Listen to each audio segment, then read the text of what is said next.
optimiza IBM y Lique, que gracias a ellos, y no solamente a su auspicio, sino que a su colaboración y a sus contactos, hemos logrado tener lo que tenemos hoy día, que como les digo, esperemos que sea mucho más. Al Ministerio de Economía, que está patrocinando, a pesar de que anoche última hora me llamaron para decirme que no podían participar en esta jornada, probablemente por las razones que todos sabemos, pero ellos han decidido restarse en esta oportunidad. Al parecer están preparando algo para decir en lo futuro. También nos está apoyando Chiletec, Marco Zúñiga también me llamó, que venía en un taco, Acesol, Crypto Chile, el Green Building Council, la Municipalidad de Las Condes. La verdad es que mucha gente ha mostrado mucho interés por entender, apoyar y estar en esta iniciativa. Así que por eso les agradezco a todos ellos. La idea de hacer esto nace hace 6 meses atrás, cuando yo estaba en Europa. Yo además estoy muy en el mundo virtual, entonces veía cómo las redes sociales empezaron a explotar con esta cosa del blockchain. Yo honestamente me metí en el blockchain por el tema del Bitcoin. O sea, dije, aquí está pasando algo, tengo que saber de qué se trata. Y claro, era una buena forma de ganar plata sentada en la casa, ¿cierto? Era como la primera approach que uno tiene al blockchain. Y me empecé a investigar. Y empecé a ver el potencial de la tecnología que estaba debajo del Bitcoin.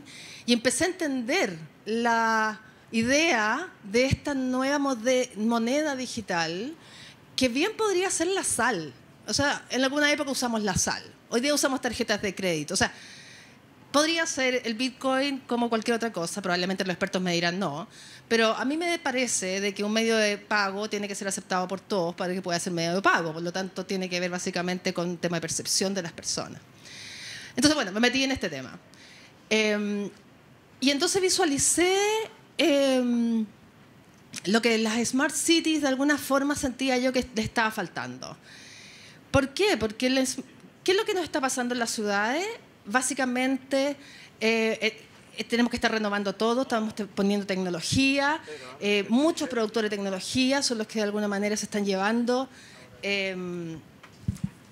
disculpen, pero se están llevando las rentas de esto, pero de alguna forma no está funcionando. Y mi premisa es que aquí el engagement o el compromiso de las personas para lograr hacer una transformación tan potente como la transformación de las ciudades es tan o más importante que la tecnología. Yo siempre he dicho que la tecnología está disponible, lo que importa aquí es que la gente se sienta comprometida y use la tecnología. Y básicamente, ¿por qué? Porque los paradigmas siguen siendo los mismos. Los poderes siguen donde están, descentralizados, los dueños de las tecnologías siguen siendo los mismos. Por lo tanto, las confianzas que están quebradas, y siguen estando quebradas en el mundo entero, no solamente en Chile, no están permitiendo que se dé esa comunicación entre este mundo de la tecnología que nos puede cambiar el mundo y de verdad que nos puede ayudar, y este movimiento social que últimamente ha estado surgiendo.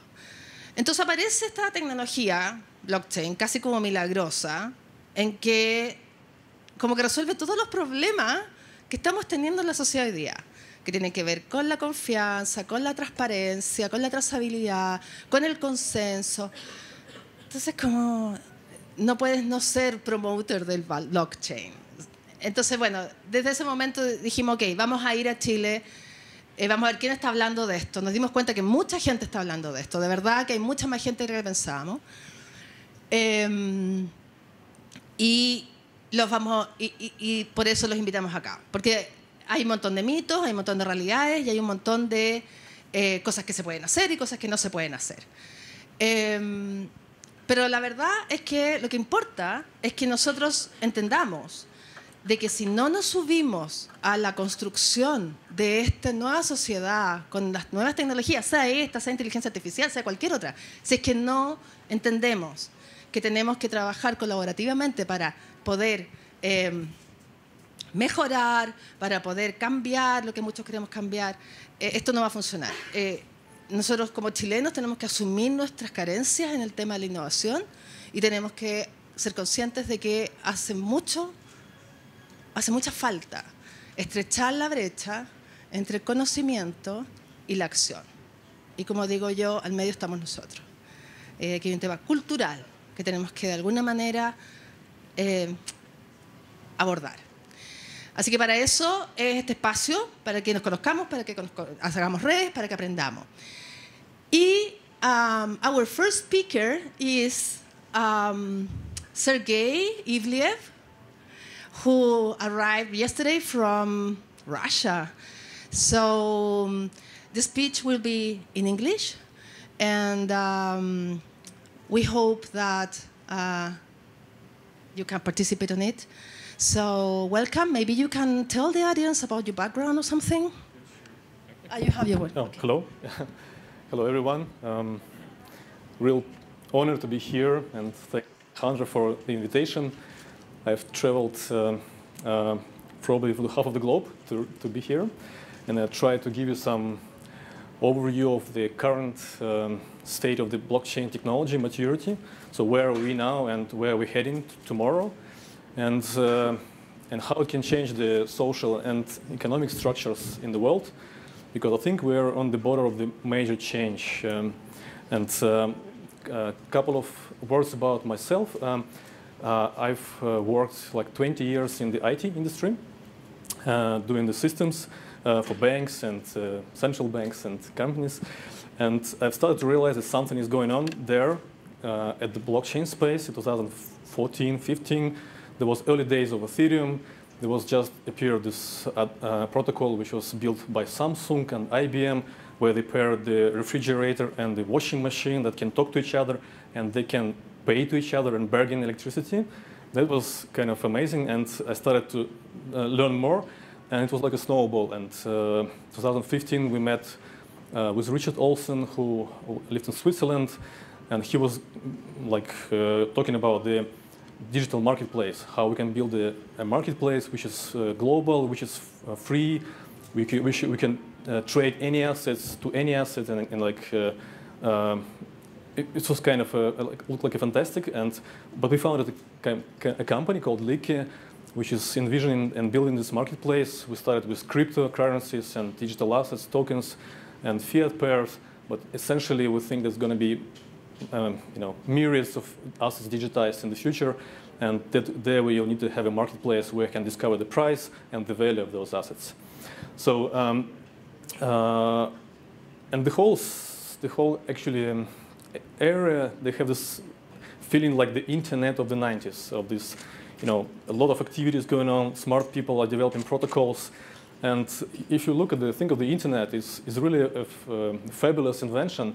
Like it's, anyone can now communicate to anyone. There is free access to information. It's hard to censor, news. It's really great thing which make the world connected. But in 1999, the Milton Friedman, the Nobel Prize laureate, they said the following thing. So internet is going to be the major force which will drive down the governmental power. But the only thing which is missing is reliable e-cash. It was said in 1999, and like 10 years later, the Satoshi Nakamoto, mysterious inventor of Bitcoin, he published a white paper first, and then released the software, open source software code for Bitcoin, and the whole kind of revolution started. And in a sense, why Bitcoin is so revolutionary? So actually, the decentralized consensus protocols, they existed before the Bitcoin. They were distributed systems, and they were able to kind of synchronize about the state of the system before the Bitcoin. But all of those protocols, like Byzantine fault tolerance protocols, they work on the premise that there is a wide list of nodes. There is a kind of limited list of nodes which has the information about the system, and they synchronize between each other. So first of all, the question is who decides who is the node in the system? It's important. Secondly, this list is quite small. So you cannot have more than like 30, 50 nodes, then it gets very difficult to synchronize. So it's a small list, and it's kind of centrally governed. So the biggest And the internet is open. It's scale-free. Anyone can join. Anyone can become a node in the system. And this was kind of the like approach where think of the open network. Everybody can join. And in the Bitcoin network, it's currently more than 11,000 of nodes, which are active, which has the full copy of the whole ledger of the transactions, and they synchronize between each other to have a single version of the truth for those transactions. So it's it's quite not so easy, because when you think of how the information propagates, when you send the message from Chile to Europe, it will reach there probably in 100 milliseconds, 200 milliseconds. But think of the 11,000 or more, like thousands of nodes which want to synchronize across the globe. It's quite a complicated task, and Satoshi has found a solution. He used the so-called proof-of-work protocol, which is actually allowed to slow down the time in the system to have like a 10 minutes intervals where the system is able to synchronize. So the system is based on the blocks of transactions, and each block is a 1 megabyte, and it reaches the whole kind of network synchronized, and block propagates in the system around a minute to 2 minutes. And so 10 minutes is quite enough for the system to synchronize, for sure guarantee there is a consensus, a global consensus in between those nodes. And so proof of work is essentially based on the computationally intensive task, and it's a very important part of the security of the Bitcoin, because first of all, it proved that the nodes, they exist. It's because otherwise it's easy to fake. You can create millions of nodes and try to kind of create a majority in the system with fake nodes. So each node has to prove it exists by doing these computations. Secondly, it slows down the time to allow the system to synchronize, for sure.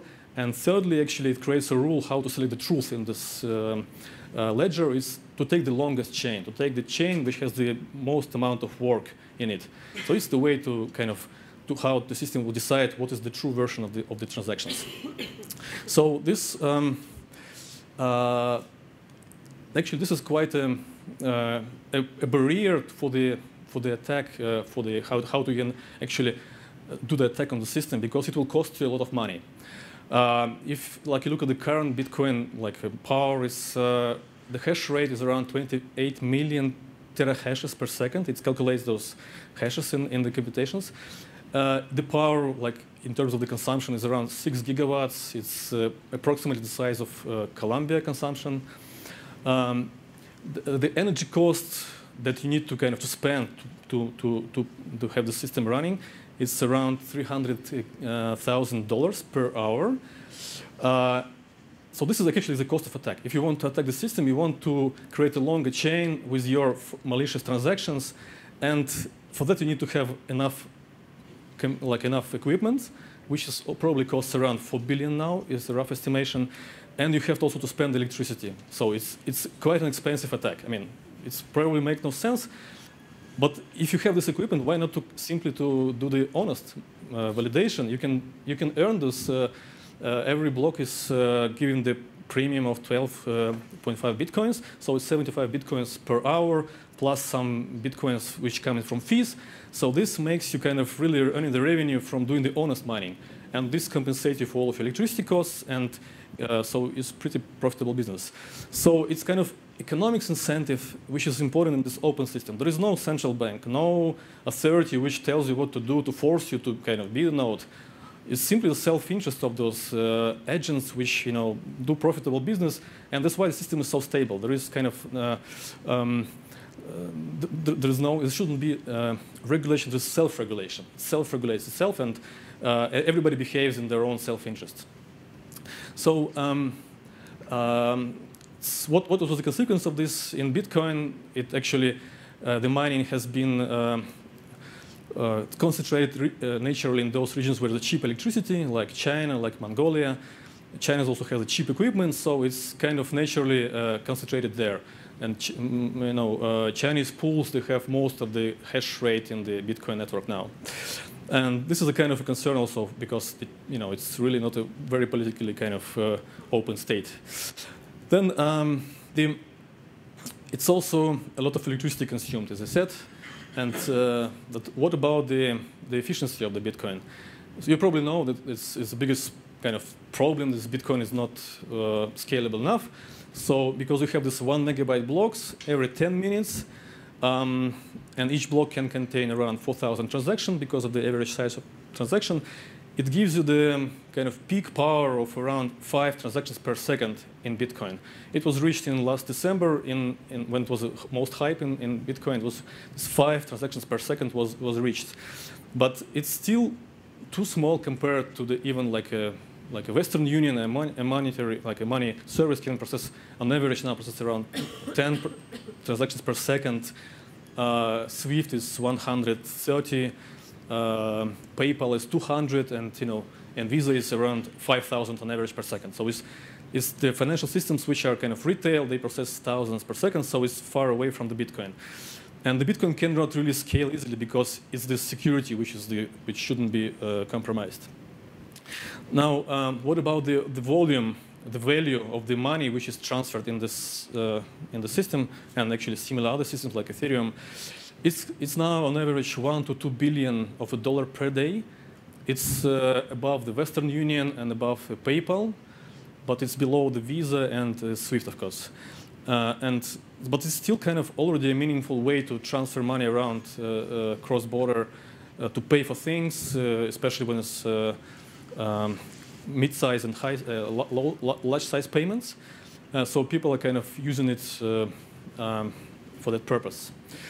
But of course, it's still far from what the world needs for the global. There were additional after Bitcoin, after Nakamoto, there was other kind of teams and groups of people who were trying to improve the consensus. And 2013, it was published the Sampolinsky and Zohar work, which is called GHOST, which is the principle is not to select the longest chain, but to select the subtree, which is kind of most powerful, with a lot of work. And this protocol was adopted in Ethereum blockchain. So Ethereum uses GHOST to reach a consensus. You have smaller blocks, 20 kilobytes. You have faster interblock time, 15 seconds. And Ethereum is able to reach the same finality in like 3 minutes instead of 1 hour of the Bitcoin. So it's much faster, a proper way to reach a consensus in the public network. What is the kind of the capacity of such a protocol is around 15 transactions per second. And Ethereum was able to reach this amount of capacity in last December, 15.6 per second, which is still kind of small compared to what the world needs, but it's better than in Bitcoin. But Ethereum has made another kind of important step in this evolution. It created so-called smart contracts.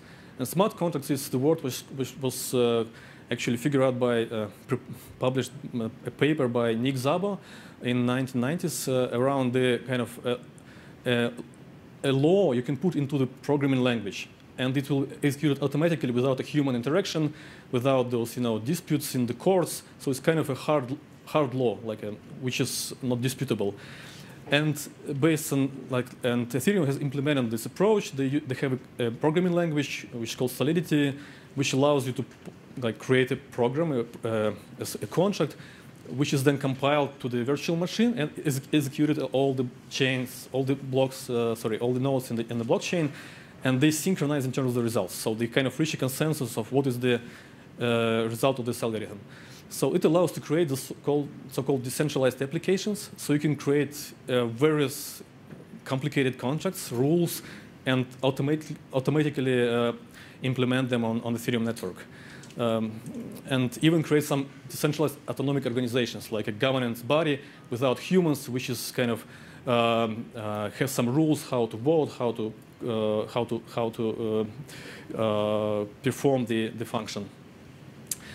Now it's not the end. I mean, the thread is continued. Is the same authors published end of last year the Phantom protocol, which allows to kind of create not the chain, but the direct acyclical graph of the blocks, and it's called BlockDuck, and it's just a work yet. It's not yet implemented, but it allows to reach consensus almost instantly, and of course it will have much higher priority, much higher throughput of the transactions, but without sacrificing the decentralization and the security of the system.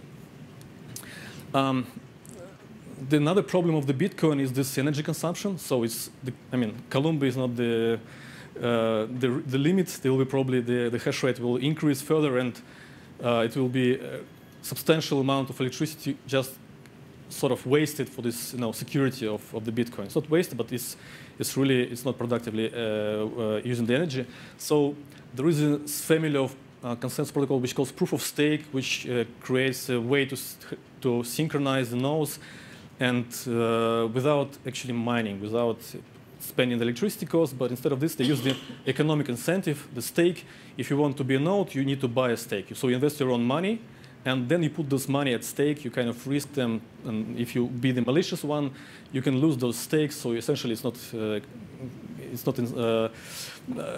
motivates you to behave honestly. And there was an XT and PR coin, the earlier version of the proof of stake protocol. Now there is Ouroboros consensus, which is using Cardano blockchain, which is now a top 6 cryptocurrency. And actually, they have a mainnet which works, and it allows to have a 10 transactions per second, but they want to scale with to much higher rate. And there is Casper in Ethereum. Actually, there's a whole amount of work which is now done how to scale blockchain, because this seems to be a major constraint, because you cannot put the real-world application on something which is only 5 or 10 per second. So it's not able to do so. And there is so-called DAGs, decentralized, direct acyclic graphs, IOTA, Byteball, and Rai blocks. They already in production. They are stress tested to reach almost 300 transactions per second on these examples. There is sharding approach, which is kind of very powerful tool to scale blockchains, where you can simply divide your nodes in some shards, some groups, and they will synchronize in those groups, and then you ensure that there is synchronization on the global scale. And Zilliqa is a Singapore blockchain. They have reached them on the mainnet, so they are already in production. They reached the rate of 2.5K transactions per second in 360 nodes, which is pretty remarkable. And ArchChain is also recommended to look at this product. They developing their ArchChain. It's a sharding and proof of stake protocol, hierarchical protocol, which is also really powerful. They promise to have 100K per second in this year. And recently, maybe 2 weeks ago, there was a presentation in New York, which was done by the hash graph. It's now called Hedera hash graph. It's based on a synchronous BFT, Byzantine fault tolerance protocol. They claim they reach a performance of 200,000 transactions per second real-world performance with 64 nodes in 8 regions in the world. So it's pretty much global. And which is probably a record now. And they want to have a public network based on this asynchronous BFT and sharding. So if it's done smart way, you can have a guaranteed consensus within seconds across the globe with this 200,000 per second transaction. So it's really getting to the point where it's real and can be used for the real application. So another approach to kind of close this scaling topic is the what is Bitcoin is betting on and what is Ethereum is betting on is the so-called Lightning Network, like off-chain scaling. So you create a lot of channels between the parties in the blockchain, and they put some collateral in those channels, and then they can transact without hitting the blockchain in these channels almost in real time.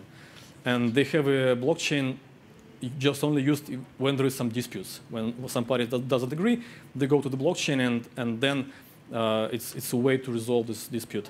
So this potentially has no limit in terms of the scalability. But first, of course, you need to create those channels. You need to pay some amount of money in the blockchain. But then you can transact almost in real time and even execute smart contracts. So Ethereum Plasma is a protocol which allows to execute smart contracts off the chain in those channels. And it can reach 1 million transactions per second for the world and more. So it's already started. It's on the main net. You can follow the progress.